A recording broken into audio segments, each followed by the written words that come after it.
When a large crowd had gathered and people were coming to Jesus from town after town, he told this parable. A farmer went out to sow his seed. As he was scattering the seed, some fell along the path. It was trampled on, and the birds of the air ate it up. Some fell on rock, and when it came up, the plants withered because they had no moisture. Other seed fell among thorns, wherein it grew up and choked the plants. Still other seed fell on good soil. It came up and yielded a crop 100 times more than was sown.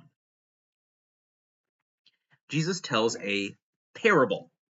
The old meaning for parable is an earthly story with a spiritual meaning. That's a good description. Jesus takes everyday things and uses them as an illustration of something that we could not understand otherwise.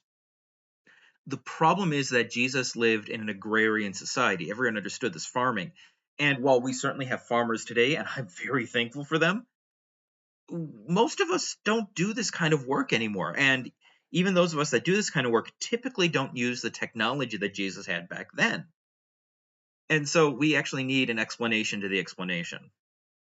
So I'm going to focus on the meaning of the parable next week. So come back next week, you'll hear more about it. But for right now, just to understand, back then they didn't have tractors. And to plant seeds, you need to plant them in the ground and cover them up with dirt. Well, back then they would use plows, often pulled by a pack animal of some kind, and you'd have to press down on the plow and you get this furrow. And these days you use a combine, a tractor of some kind to plant the seeds at certain intervals. Well, back then, again, they didn't have that technology. So a sower would go out and he would sow the seed. He'd have a pack at his side full with seed and he'd stick his hand in and he would scatter the seed.